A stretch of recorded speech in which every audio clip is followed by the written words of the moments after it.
Frankenstein by Mary Shelley. Adapted by Larry Weinberg. A step-up classic chiller. Published by Random House, New York.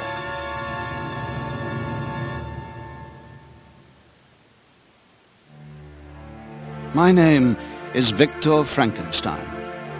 I am the one who made the monster. I am to blame for everything.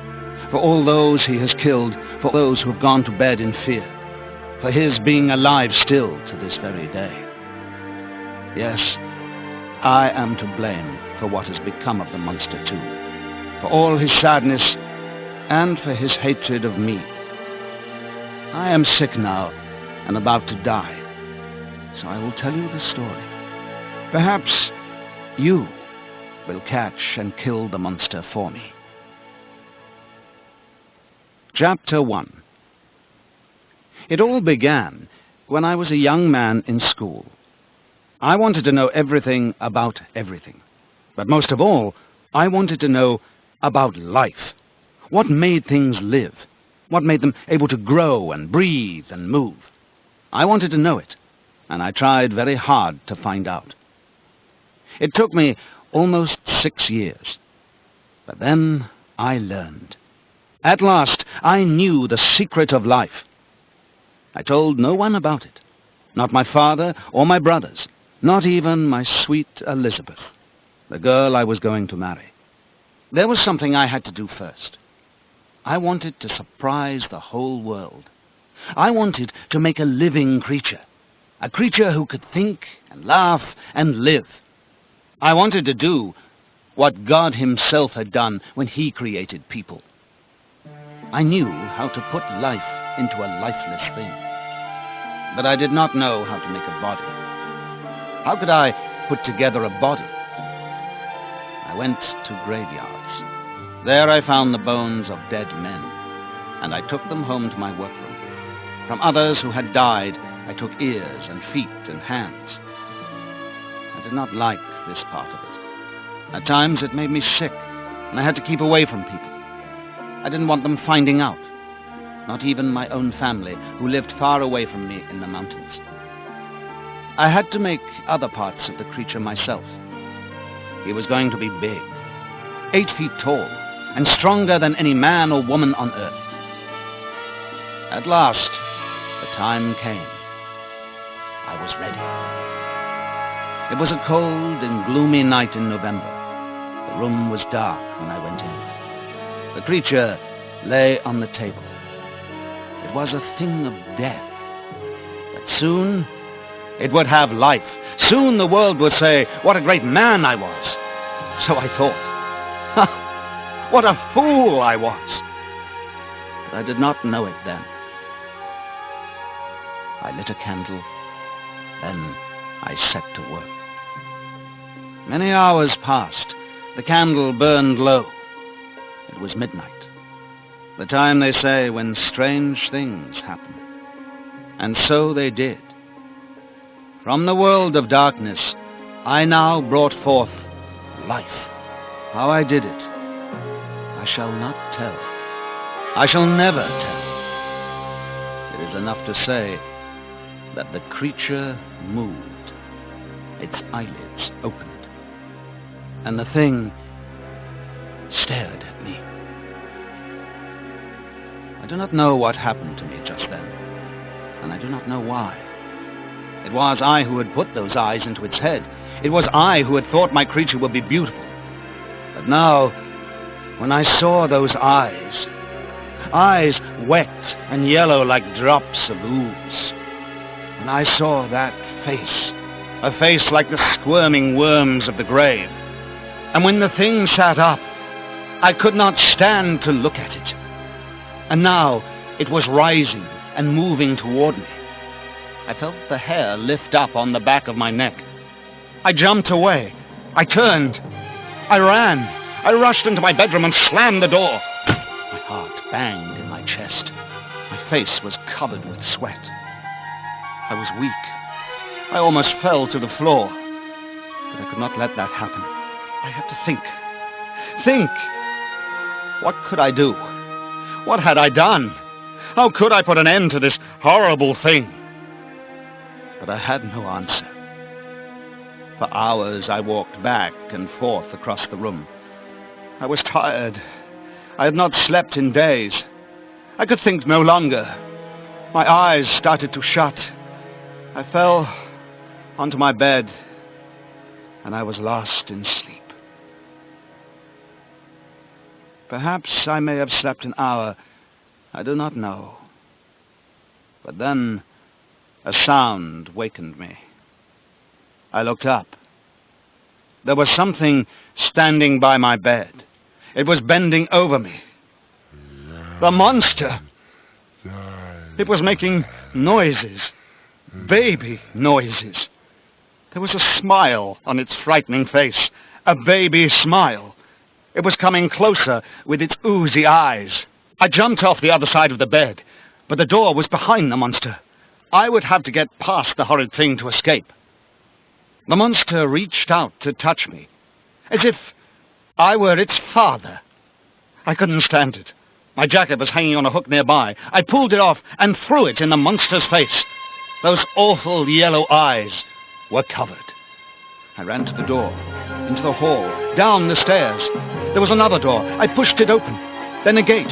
I pushed that too. Now I was away from the house. I kept running and running and running. Was it behind me? Was it chasing me? I wouldn't look back. I couldn't look back. I couldn't stand the thought of it touching me, looking at me. But I could not keep going on. My eyes rolled in my head. Everything began to turn upside down in front of me. And suddenly, I smashed into something. It was my very good friend, Cleval. "My dear Victor," he exclaimed. "what is the matter?" "Save me! Oh, save me!" I cried. "Save you from what?" he asked. "Nothing," I said. For how could I tell him about the monster? About that thing I had made? "But you look so ill. What has happened to you? What are you afraid of?" "Don't ask me. You must not know. Do you hear me, Cleval?" But just then, I thought I saw the thing. There was really nothing there, but I must have been out of my head. "It's here! It's here!" I shouted, and I grabbed hold of my friend. "Don't let it touch me! Oh, don't let it come near me!" "Victor, Victor!" shouted my friend. "Don't be afraid. I will take care of you. Look, I am chasing it up." Cleval made believe that he drew a sword. He cut the air with it, as if he were fighting someone who was really there. "Victor, do you see? Look, look! I have killed it. It's dead, Victor. I've killed it." For a moment, I believed him. That moment was enough. For then, a darkness came over me. A darkness without dreams. And I fell to the ground. Chapter 2. My friend took me to his home, and I was put to bed. After that, I was sick for a very long time. It was months before I was able to speak. But still I would not talk about the monster or even think of him. For when I did, I got sick again. But you must want to know what happened to my creature. And so I will tell you. Later, if I am still alive, you shall learn how I found out. The monster did not stay on in my house.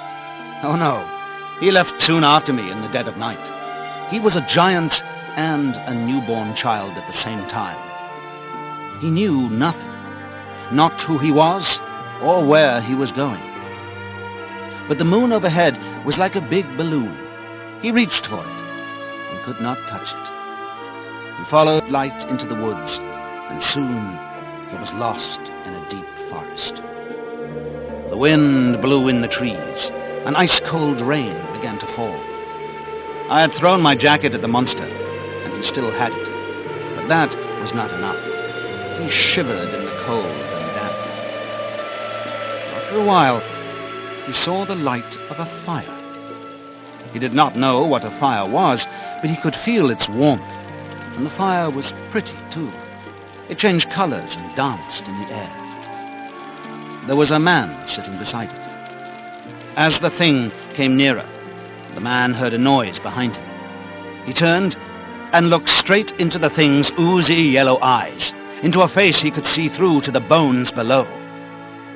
My creature was smiling. But the man did not see a smile. He saw the jawbones moving and the giant teeth of long dead bodies shining in the firelight. He tried to scream, but the scream wouldn't come. In terror, he got to his feet and ran.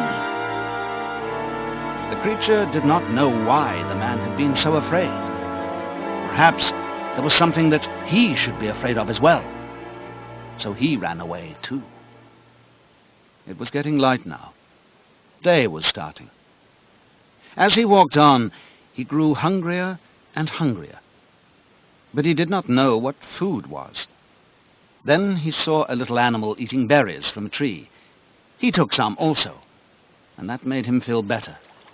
A deer showed him how to drink water from a brook. After a while, he heard the chirping of birds. It made him happy, and he tried to sing the way they did. But his own sounds were loud and rough. He wasn't sure where they came from, and they scared him. So he became silent and hurried away. Soon, snow began to fall. The snow went on until it covered all the berries and the nuts. The air grew colder, too, and now there was no warm place to rest.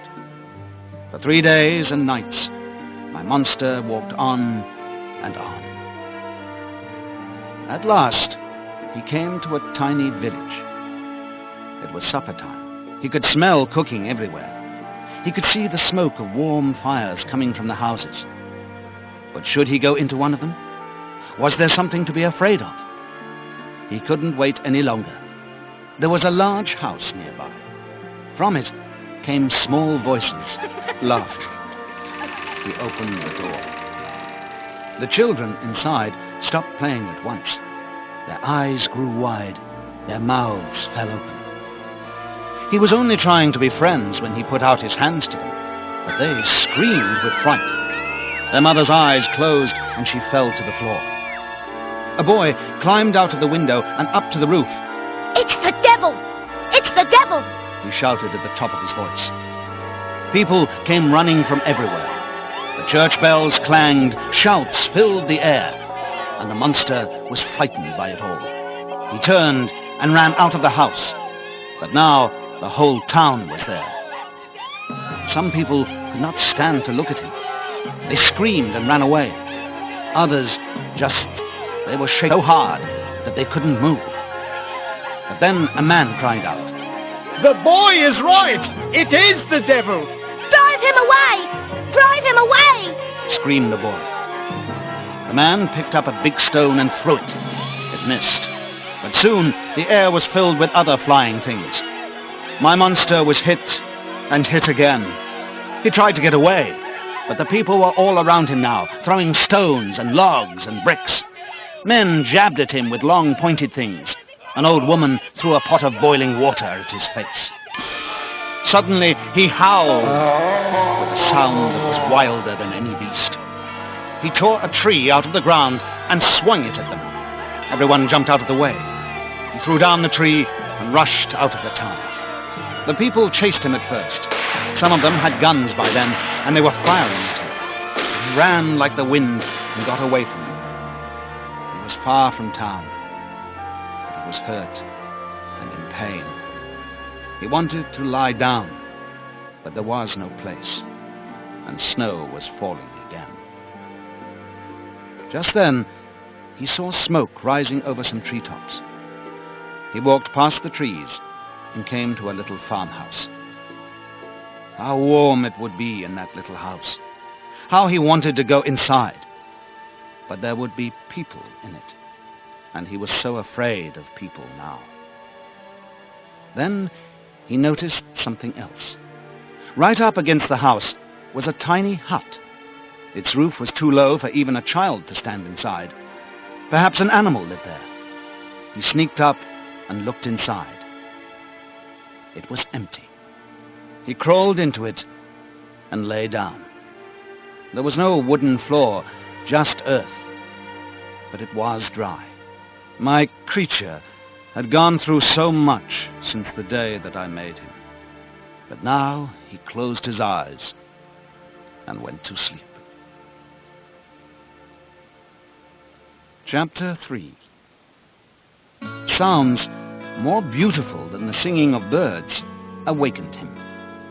But where were they coming from? Not from outside. They were coming from the wall. There was a tiny hole in one wall of the hut.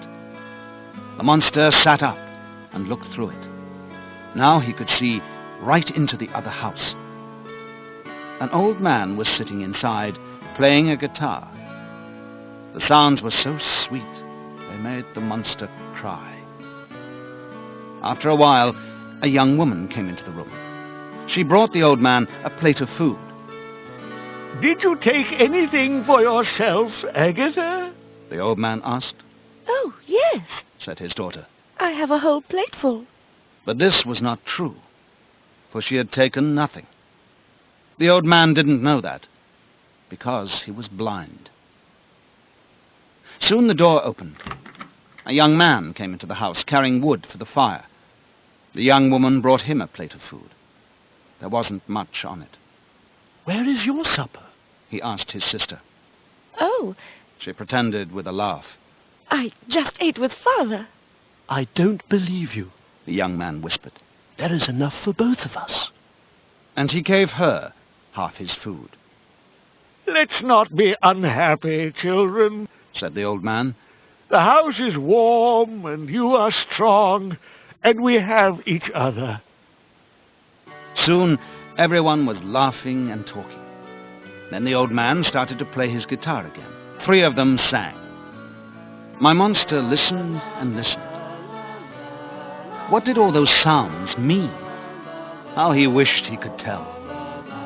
Yet there was one thing he did know, though he did not know words for it. He knew that all the people in that house loved one another, and they belonged together. The monster decided to stay near them. He would make them his own family. But of course, they must not know it. They might hurt him and chase him away as the others had done. No, they must not see him. But he could see them. So, day after day, he sat there in his little hut, and hour after hour he watched his new family through the hole in the wall.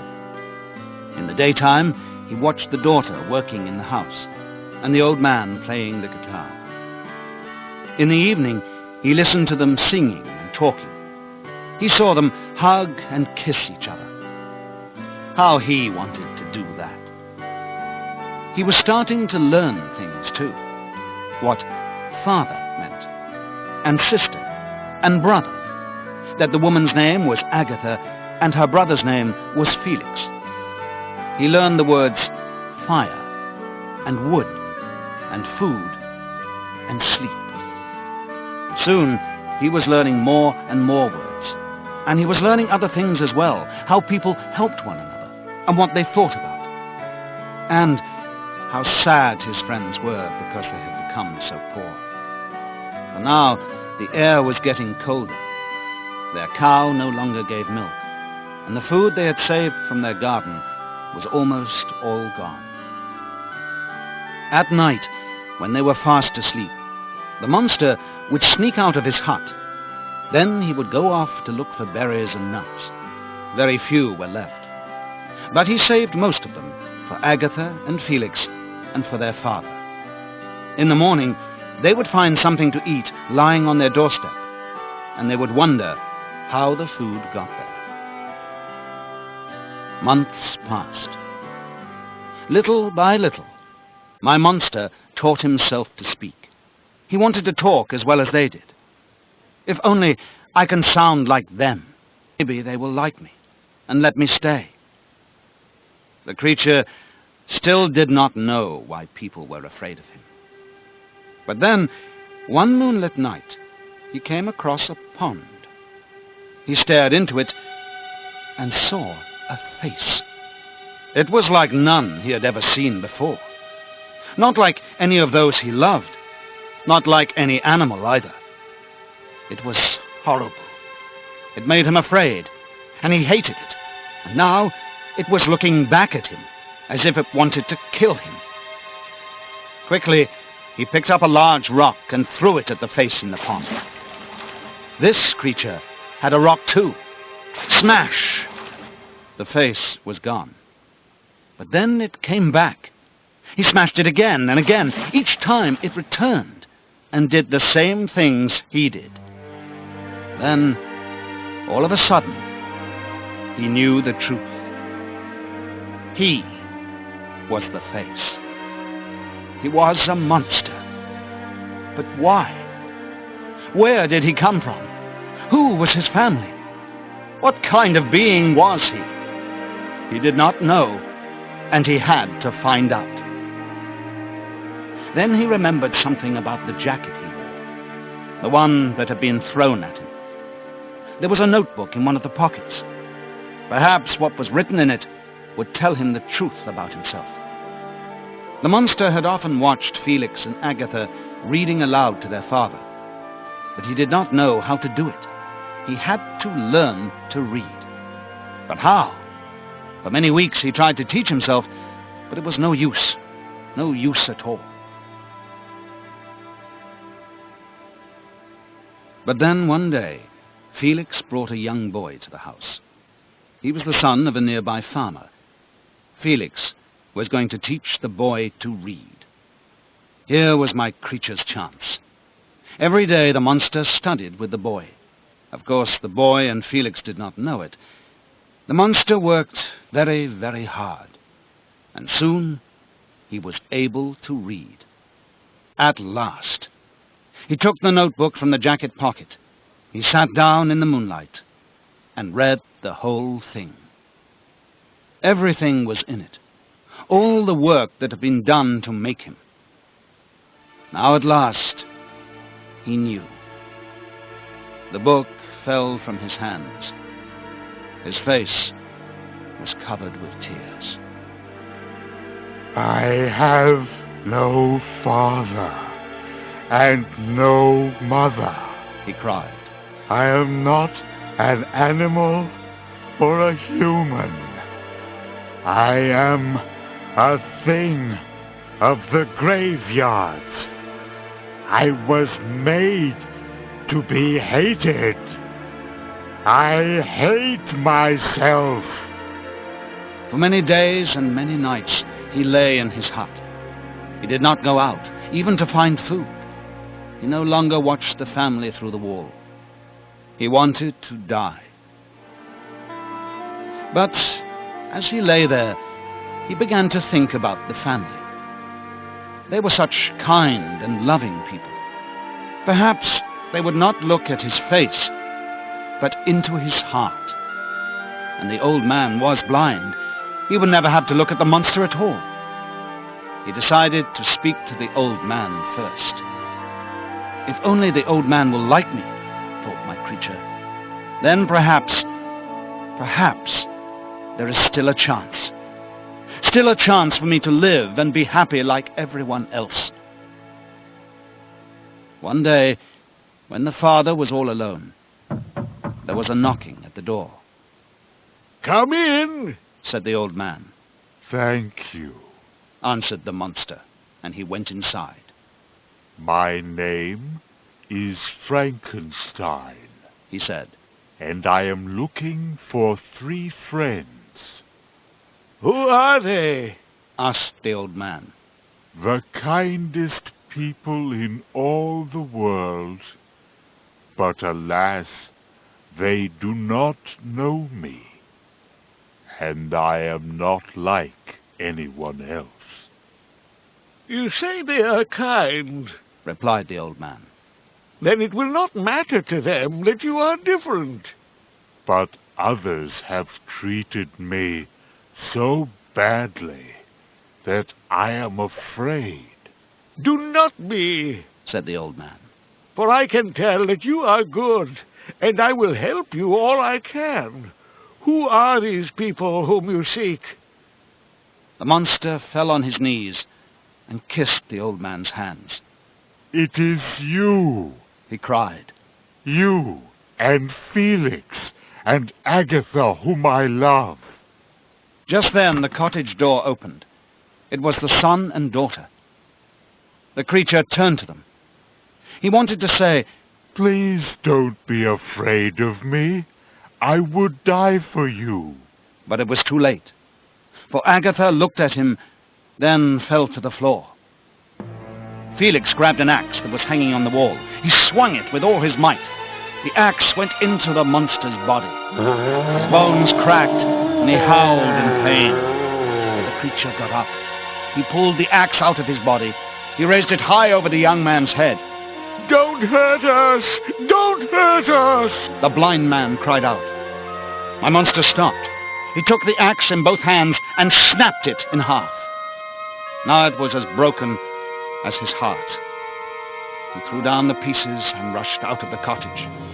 They tried to kill me. He screamed as he ran. Those whom I love. The very ones I would have died for. They all hate me. Oh, why was I ever made? Why am I alive? A look of anger came over his face.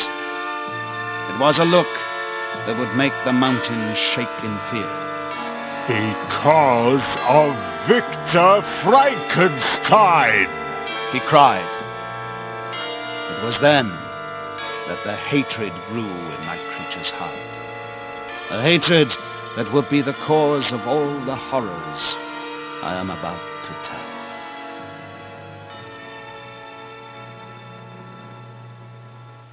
Chapter 4. Deep in the forest was a cave. There my monster lay on a bed of leaves. He could do little for himself, and there was no one to help him. But he was very strong, and he began to get better. At last, he was ready to leave. Ready for Victor Frankenstein. He had no idea where to find me, but that did not matter. For there had been a letter in that jacket of mine, and it told him where my family lived. It was in a town high in the mountains far away. When night came, he set out. He stayed away from roads, but there are people on roads, and how he hated them all. Following the stars, he made his way through forests. He crossed wide rivers. He came to the mountains and started to climb. Then at last, he saw the town. He was just outside of it in a wooded park. It was time to rest and think about what he would do next. Just then, he heard someone laughing. He quickly hid behind a tree. From his hiding place, he saw a young boy. The boy was coming nearer. Suddenly he thought, the boy is so young that I can teach him. I will take him away with me, and he will learn to be my friend. As the child came by, the monster grabbed him. Don't scream, boy, said the thing. I am not the way I look. There is nothing to be afraid of. But the child was very scared. Don't eat me! Don't eat me! He begged. I won't eat you. Hold still. I only want you to be my friend. But now you must come along with me to the forest. You can't take me. The boy cried. My father will punish you. He is Mayor Frankenstein. When the creature heard this, he lifted the boy into the air. You are a Frankenstein? Where is my enemy? Where is Victor Frankenstein? My poor brother William kicked and screamed and tried to get away, but the thing put his hands around William's throat and shook him. True, he only meant to make him quiet down, but it was a child's throat. William stopped moving. My dear, sweet little brother was dead. At first, the monster thought, oh, what have I done? But then he was glad. He laughed and shouted. This is how I shall punish my enemy. He shook his big fists at the sky and screamed, I have just begun.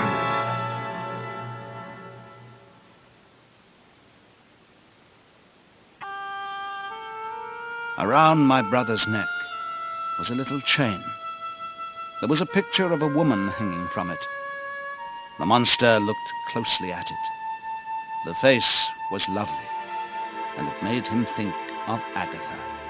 He took it from the dead child and left. A little farther on, the monster came upon a farmer's barn. I can hide here, he thought. Opening the door, he went inside. But the barn was not empty. A young woman lay sleeping on a pile of straw. Silently, he went closer to look at her. She, too, had a lovely face, a face like Agatha's. Tears came to his eyes. He bent over her and whispered in her ear, Awake, my dearest love, and come away with me forever.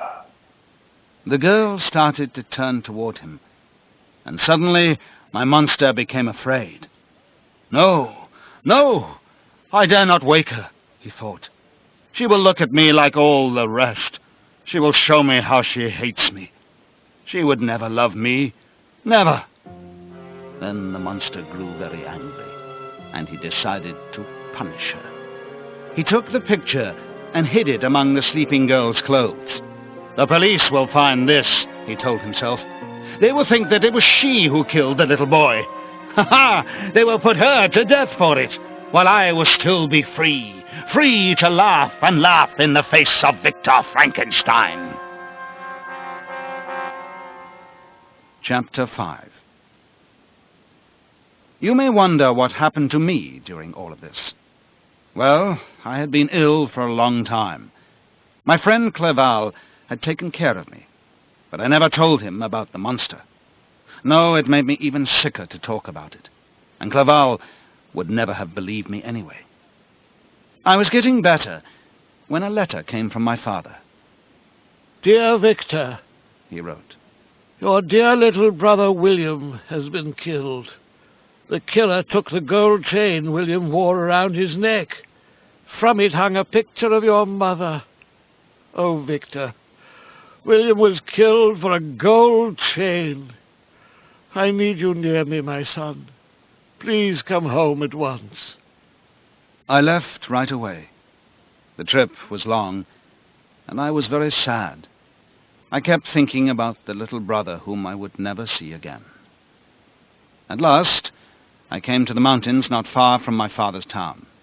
It was night, and I was alone on the road. A great storm had started. Thunder roared over my head. Lightning flashed in the sky. And all of a sudden, I saw the monster. It was very close, but it all happened so quickly. When the sky lit up, I saw, then all went dark. Lightning flashed again. Now he was high up. He had already climbed the mountain. In no time, he was gone. I closed my eyes and began to cry. For I now knew who the killer of my brother was. It was the devil that I myself had made. But there was more horrible news to come. I heard it as soon as I got to my father's house. Oh, Victor, my father cried out. It's worse than we thought. The killer lived in our own home. It was Justine, our own maid. The police found her near where William was killed. She was in a barn pretending to sleep, and she had the chain with your mother's picture. You're wrong, Father, I exclaimed. It's a mistake. Justine didn't do it. But how do you know? I could not answer. He, too, would not have believed me. No one had ever heard of such a monster before, and my father knew that I had been ill. He would blame everything I said on my illness. But my dear Elizabeth was there, and she answered for me. Because we know what Justine is like, she said.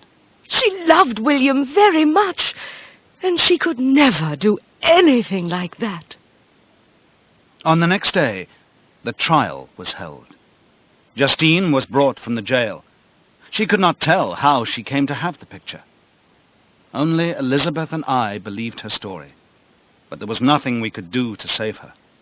Elizabeth begged for Justine's life, but the poor girl was taken to a tree and hanged.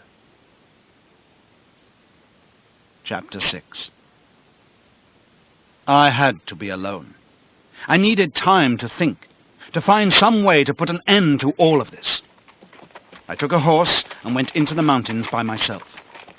The higher I climbed, the worse the road became, and soon there was no road. I had to leave the horse behind. Up I went until there were no more trees. Now there was nothing but ice and snow, and perhaps the monster. Yes, he was there. He was waiting for me. "Devil!" I shouted, and sprang at him, but he was too fast for me. I jumped at him again, but again he got away from me. "Killer!" I cried. "Child killer!" You are to blame. said my creature. You who made me. You who gave me this face. I am your own son, but you ran from me. I want you to know what has happened to me. "I don't want to hear it," I said. You must, or I shall kill everyone dear to you. You deserve it, for I alone cannot be happy. I alone cannot be loved. "Very well," I said. "I will listen to your story." And so the monster told me all that had happened to him. And you know, I was sorry for him. Yes, sorry for the killer of my own brother and Justine.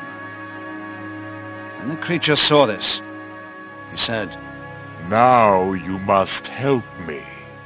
"What do you want?" A wife. I want a wife. Go back to your graveyards. Make me another like myself. "Never!" I cried. Never? Said the monster. Then I shall kill and kill and kill, and you shall be the last. I thought it over. I had to do what the creature wanted. "Will you go away?" I asked. "Will you never hurt anyone again?"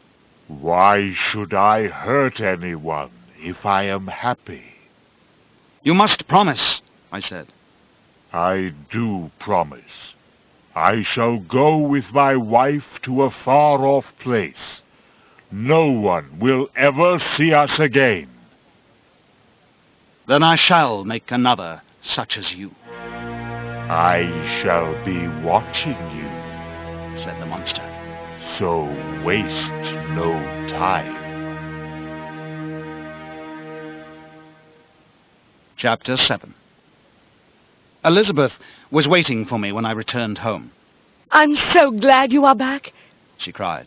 I was so unhappy without you. "But I can't stay," I told her. "I must go away." The smile left her face. I saw the hurt in her eyes. She was thinking that I did not love her any longer. But I did, more than anything in this world. Yet how could I tell her why I really had to leave?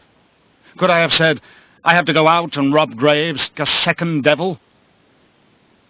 I tried to make her feel better. "As soon as I return," I promised, "we will be married." I kissed her, and then I left. I had decided to go far, far away, to take a boat and go to another country, to England. Perhaps the monster would follow me there. I hoped he would. Then my loved ones back home would be safe. No sooner had I started on my trip than I had a surprise. My friend Clerval turned up beside me. Elizabeth had asked him to go along with me, but how could I make a creature with him around? And I could never have told Clerval my secret. He would have thought me mad. "I'm well again," I told him. "I don't need anyone to take care of me. You need not come along." Clerval laughed and shook his head. "You can't get rid of me," he said. "We are going to have some good times whether you like it or not." How could I have a good time? I, who had made that thing of death. And yet, I felt better when my friend was near. He was the happiest man I ever knew. He could make even the stones smile. Once we were at sea, I forgot about my monster. I tried to forget about everything. I looked at the ocean and the sky. I watched the seagulls fly high into the clouds. How free they were. And I felt free myself. By the time we got to England, I was happy. Yes, happy. Clerval and I went everywhere. We laughed and sang and made a lot of friends. But then, one night, I saw the thing. He was standing on a hill, looking at me. He lifted his long and ugly fingers to his own throat and squeezed them. My eyes closed, but only fast enough to blink. When they opened again, he was gone. Perhaps I had not seen him. Perhaps I had only dreamed it. But then I heard them laugh. It was a laugh no living thing had ever made before. I had to get away from my friend. I wrote him a letter. In it was an excuse for my leaving. Then I slipped away while he was sleeping. All I took with me were the things I needed to work with. The time had come. Now I would make a bride for the Frankenstein monster. I went to a place where I could be left alone. It was on a small island. I had to sail a little boat to get there. Only a few people lived in the place. I rented a little cabin near an old graveyard. Nobody ever went there. Good. Day and night I worked at making a wife for my monster. I wanted to get it over with. It made me sick to look at what I was doing, but still I went on with my bones and eyeballs and bits of hair. It was all going very fast. And then, one night, there it was. Another horrible thing on the table. I tried not to think about it. Only a little more to do, and it would be alive. Soon he would come for her, and they would go away together. No one would ever hear from them again. Everyone would be safe. But then I thought, what if he was lying to me? And what if they have children, more monsters, more killers? Together they could destroy the world. Just then, I heard a scratching sound. It was the monster at my window. He was looking at his bride-to-be. He was waiting. I couldn't stand it any longer. Not one more minute. I ran to the table and tore the thing on it to pieces. Then I threw the pieces of his wife at the window. The monster opened his mouth and howled. It was a sound that seemed to come out of the bottom of the earth. I thought he would break the wall and kill me at once. But no, he dashed down to the sea. He climbed into a boat and soon was gone. I ran out after him and screamed, "I'm not afraid of you. Come for me now." "Not yet," came a voice from across the waves. "but I will be with you on your wedding night." Chapter 8. I had to find some way to get rid of the monster, to kill him before he killed me. I decided to find my friend Clerval. The time had come to return home with him and marry Elizabeth. So the monster had promised to kill me on my wedding night. Then let him come, I told myself. This time I will be ready for him. That night I left the island in a sailboat. I had a basket with me. As soon as I could, I threw the basket into the ocean. Must you really know what was in it? They were the filthy pieces of the wife of the Frankenstein monster. How glad I was to be rid of them. I had not slept for days and days. Now I could not keep my eyes open. I fell asleep. I must have slept for a long time. When I awoke, my boat was touching the English shore. There were people standing around me. I did not like the way they were looking at me. "What's the matter?" I asked. "Why are you angry with me?" "You'll find out soon enough," said a man. The people grabbed me and took me to a house. Many others were inside. One of them was a judge. He told me that a man had been found dead on the shore. There were finger marks on his neck. He said the killer was a stranger like me, and a boat like mine had been seen going away from the shore. Suddenly, my body went cold all over, and the hair on my head started to rise. For a horrible thought had come to me. "I must see the body," I shouted. They took me to it at once. Yes, it was my dearest friend. It was Clever. I started to laugh. I couldn't stop laughing. And the truth is, it wasn't me who was laughing. I sounded in my own ears like my monster. No, that wasn't me any longer, for I, Victor Frankenstein, had lost my mind. For 2 months I lay in a jail. What did it matter? I did not know it. Then, little by little, my mind returned. Everybody was kind to me then, for the police had learned that I had not killed my friend. I was still on my island when it had happened. They let me go. I got on a ship and returned to my country.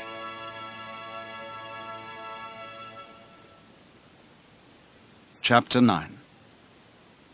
Elizabeth and I were married soon after my return home. You may wonder why. Had I forgotten the monster's warning? "I will be with you on your wedding night," he had said. No, I had not forgotten it. But I'd had enough of being afraid of him. He will come to kill me, I thought. Fine, let him come then. For I will get him first. I had bought 2 guns and a long, sharp knife. I hid them in my clothes and went to my wedding. It was a beautiful day, and everyone at the wedding was happy, even I. Later that afternoon, we said goodbye to all and left. Elizabeth had a house on the lake. It would take 2 days to get there. We planned to spend the first night at a hotel along the way. By the time we got there, the sun was going down. I tried to keep smiling, but Elizabeth saw that there was something very wrong. Please tell me what it is. She asked. We are married now, my dearest. You must not keep secrets from me. I had never told her about the monster. I had never told anyone. Perhaps I should have. "Tomorrow," I said, "I will tell you everything. I promise." Yes, tomorrow, I thought to myself, when the monster is dead. I knew that he would come for me soon, and I did not want Elizabeth to have to look at his face, or perhaps to get hurt in the fight. So I asked her to go to our room and not to come out. After she left, I began to look around carefully. I went into every hiding place, behind curtains and stairs, and in the deep, dark shadows of the hall. There was a clock standing on the floor. It was over 8 feet tall. It had a door. I walked toward it. With one hand, I held a gun. With the other, I slowly reached out for the door. Suddenly, I pulled it open. It was empty. The monster was nowhere to be seen. And then I heard a scream. Oh, fool! Fool that I had been! It wasn't me that he had come for. It was Elizabeth. He was with her, in the room. I ran like a wild animal. I threw myself against the door. It broke open. I jumped inside with my gun ready. But it was too late. My Elizabeth. My own dear Elizabeth. the heart of my life. She was lying on the floor. My Elizabeth was dead. The killer stood outside the open window. He pointed at the body and laughed. He laughed. I fired at him. My shots missed. He was gone. Oh, that devil had taken my brother, my friend, and my wife. There was nothing left to live for now. Nothing except to find my enemy and put an end to him forever. Now it was I who would be the hunter. One night I went to the graveyard where my dear ones were buried. I fell to my knees and cried out to the ghosts. Help me, O you spirits of the dead. Lead me to this thing that I have made. Give me the strength to wipe him from the face of the earth. From behind me, somewhere, I heard the monster speak.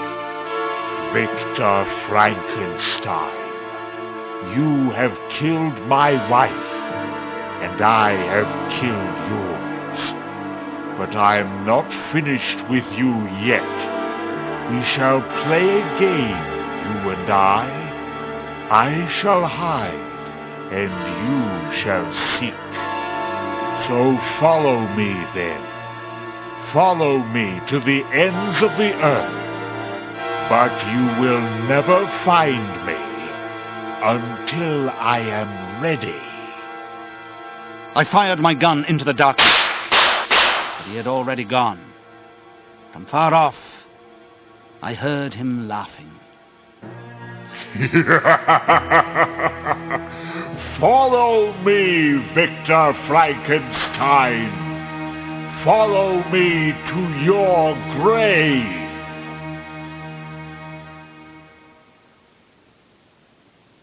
Chapter 10. And so the great hunt began. I followed him over deserts and mountains and great seas.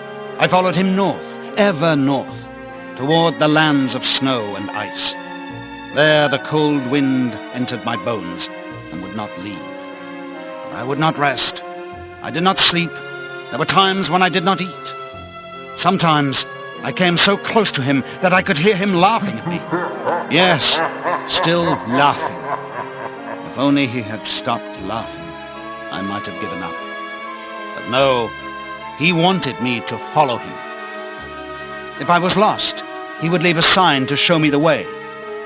Sometimes he even left me food. Yes, he wanted me to stay alive. For the longer I chased him, the more he could laugh at me. At last, I came to the end of land. There was nothing ahead but the North Pole, and ice stretching far out over the ocean. There I learned that he had stolen a dog sled.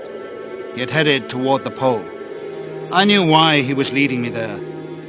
He was taking me to my place of death. Well, so be it. We would die together, my monster and I. I bought a dog sled and set off. For days on end I crossed the ice. There was nothing but wind and sky. Not an animal, not a bird. I was running out of food. One by one, my dogs were dying of the cold. And then I saw him. He was far ahead, but he knew I was coming, and he waved at me. I followed. I gave a shout of happiness. At last, I thought, at last I shall finish him. I drove the dogs on as fast as they could go. The ice under my sled began to crack. The ocean reached up, and my dogs fell into it. They were too weak to swim, and they drowned in the cold waters. I was left alone on a floating piece of ice, alone and turning to ice myself. But then a ship came by. Sailors saw me and pulled me on board. The captain was a kind man.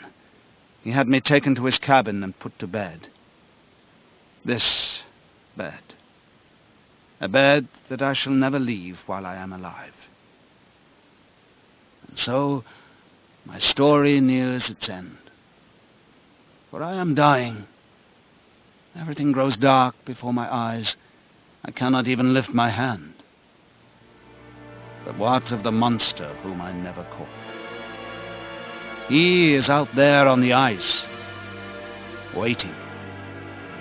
Soon the moonlight will shine on my still face. The monster will climb toward the ship and come into this cabin. But when he sees that I am dead, he will not laugh.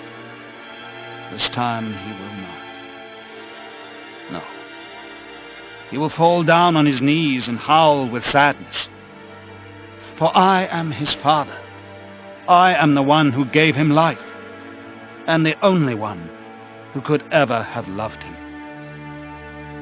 The monster will be alone.